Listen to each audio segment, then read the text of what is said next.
There's so much change about us, and all of that change creates uneasiness and anxiety. And so how can we talk about joy? How can we talk about being fun to be with when we have to grapple with the realities as they are in our lives every day? Well, I think what appears to be the problem might be the solution, because instead of joy being contradictory to our present experience, what if it's the only thing that can save us? Hello again, everybody. This is Heartbeat, the podcast, featuring insight and teaching from the more than 50 years of work done by Landon Saunders. In the early years of Heartbeat, Landon would sit down once a month and record an audio message for friends of Heartbeat.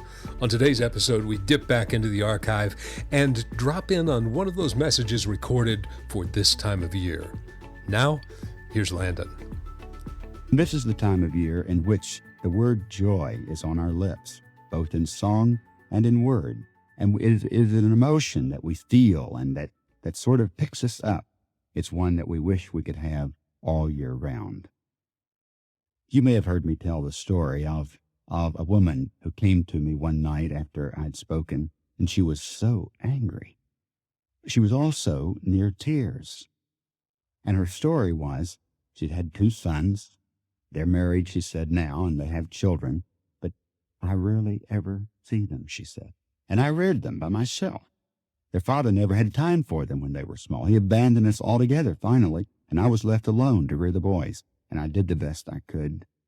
I took them camping, took them to the ball games, attended their school functions, and as she talked, she kept getting angrier as she remembered all the hurt and the pain, the pressure that she felt as a single mother, a single woman trying to rear her 2 children. Her face got red, and she said, I had to work my heart out to make ends meet. I mean, I did everything for them, in addition to my job. And after all of that, who do you think they spend their time with now? You guessed it, their father. I listened to her a while, and I finally said, yes, you did a lot of things for them, didn't you? Yes, I did, she said. But you know what the question really is? I said, the question is, were you any fun to be with? Well, it was as if someone had hit her. She became very quiet, and then again the tears, and she whispered, fun to be with? Sure. You see, you had a heavy load, and you were very hurt yourself. I mean, it's not easy being left alone to rear 2 boys. It's not easy to be abandoned. You had to deal with all of your own hurt, as well as try to be both mother and father to your sons. And to make the living as well? You know, without knowing it, your sense of duty may have outrun your joyful love. And now they're gone, but where are you? You're in the same place, except even more alone. And so if I were you, I can almost imagine that when I saw them, my greeting wouldn't be a joyful greeting. I would want to know where they've been and why they're treating me this way, and all of this resentment and hurt and even bitterness perhaps pours out. And then they don't come back for a long time. But, you know, it's not too late. And I urged her. I said, why don't you go to your sons immediately and just tell them. Say, boys, there's something that I need to explain to you. When you were growing up, I was abandoned by your father, and I was left alone. I had to be both mother and father to you. And I tried to do a lot of things for you. I tried to do a lot of things that I thought you'd want to do. And I did, as you know. But I've come to realize something. In all the things I did with you, I think I forgot one thing. I don't know if I was any fun to be with. And I'm telling you that I'm very sorry. And I want to be different. I want to be a mother. Even though it's late in life, I want to be fun to be with. And I want to be a granny who's fun to be with. I want you to bring your kids, and I want them to be excited about coming to Granny's. And I want her to say, Granny's really lots of fun. I hope it's not too late for that. Well, I told her that I imagined that those boys just might give her another chance, that she could pick up and go on. Oh, there'd be some scars, but scars can be lived with if the healing has taken place. Fun to be with. Isn't it easy to forget? And how often we forget? Why? Well, we forget because we've allowed the idea of joy to slip too far from our consciousness. It's been crowded out by quasi-entertainment, empty humor, hollow laughter, been overtaken with seriousness. Even children worry over the power of our nuclear weaponry. It's not uncommon to hear people speak of the destruction of all living things. There's so much change about us, and all of that change creates uneasiness and anxiety. And so how can we talk about joy? How can we talk about being fun to be with when we have to grapple with the realities as they are in our lives every day? Well, I think what appears to be the problem might be the solution, because instead of joy being contradictory to our present experience, what if it's the only thing that can save us? Don't you realize joy is not incompatible with tragedy? It is because of the presence of tragedy or possible tragedy in our lives that we need to learn to cultivate joy. Let me tell you what I believe about joy. I believe joy is the deepest thing in the universe.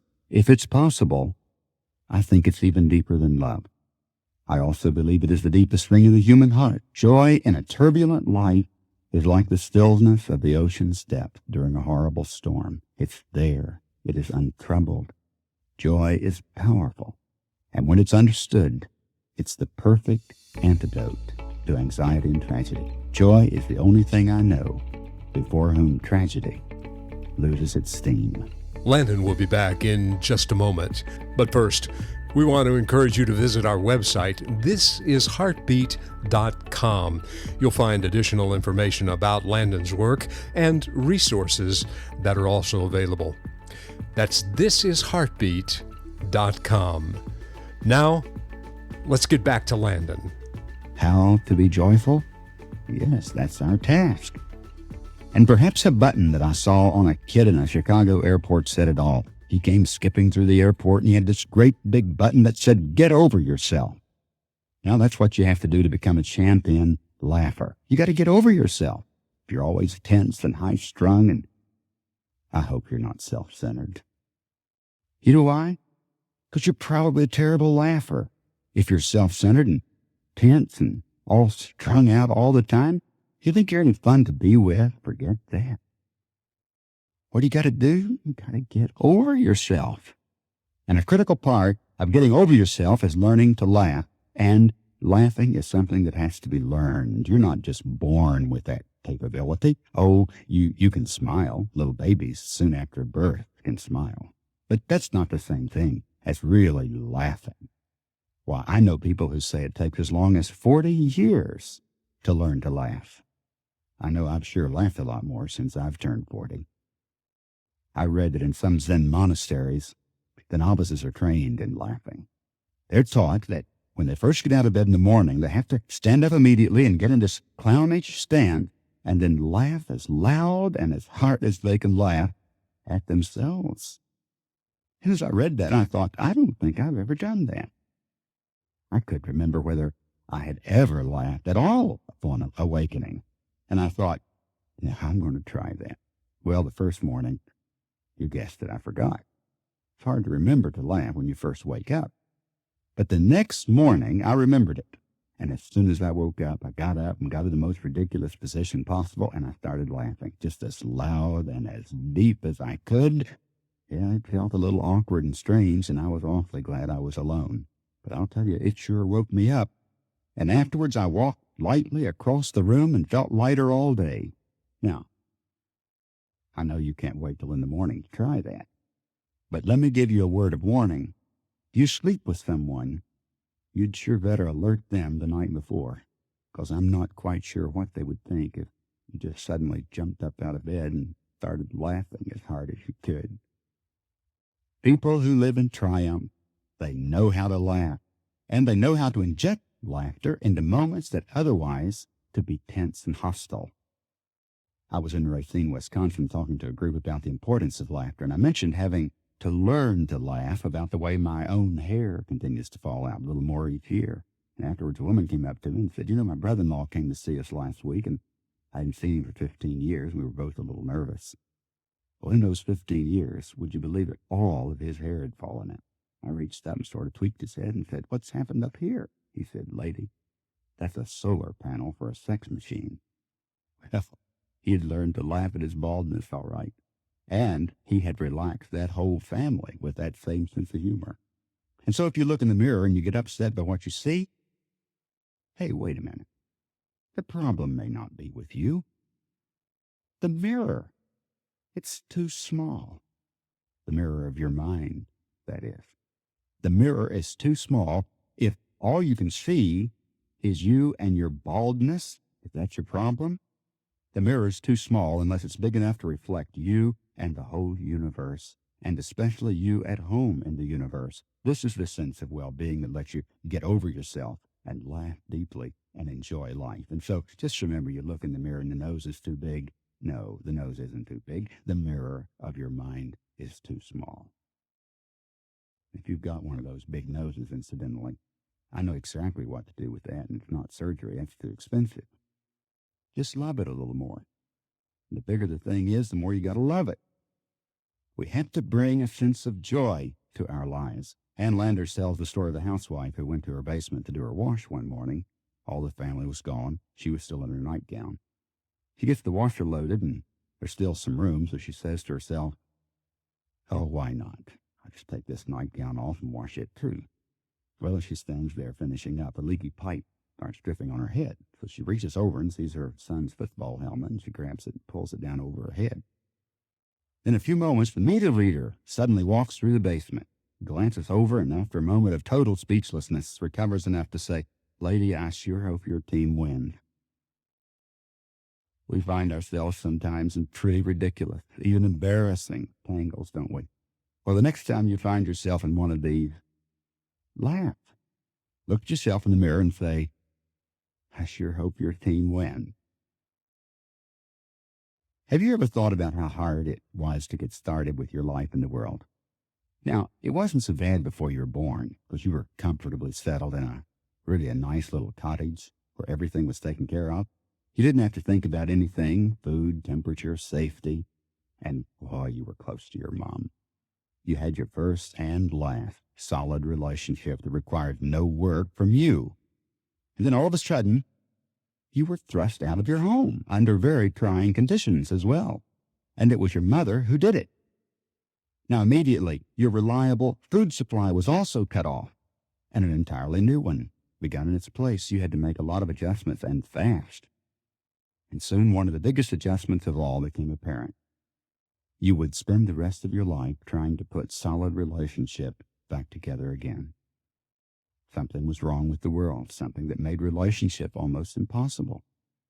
I remember clearly when I first realized something was wrong with the world. I ripped out the seat of my britches in public. I can still hear the laughter and the taunting. I knew then and there that something was wrong with this world, something that was going to make it pretty hard to be fun to be with. Again, at this time of year, the word home takes on new meaning and new richness, doesn't it? Home. Such a beautiful word. But it lasts such a short time. And if you don't put joy into home, what do you have? You know, where there's joy, the family is an exchange of gifts and wounds. But where there is no joy, the family is only an exchange of wounds. Where there's no joy, home's a place where parents pass on to their children their excuses for failing as human beings. The family, it's the crucible of the person. The joyless family is the crucifixion of the person. Now, all that I'm really saying is that the world has cracks in it. It's fragmented. It falls apart pretty easily. Now, all that says is that you need something to hold your world together. That whatever it is that has been holding your world together and that suddenly isn't strong enough when crisis strikes or loneliness strikes, something's got to be done about that. And that's where we'll rejoin Landon's message when the next episode drops on Christmas Eve. Be sure and join us. This podcast is produced and made possible by Friends of Heartbeat, who invite you to visit the website thisisheartbeat.com, where you'll find additional information about Landon's work and other materials that are available at no cost. If you enjoyed today's material, we invite you to rate, follow, and review the podcast wherever you get your material. It helps as others begin to seek the same kind of information. And of course, we hope to see you again next time on This is Heartbeat, the podcast.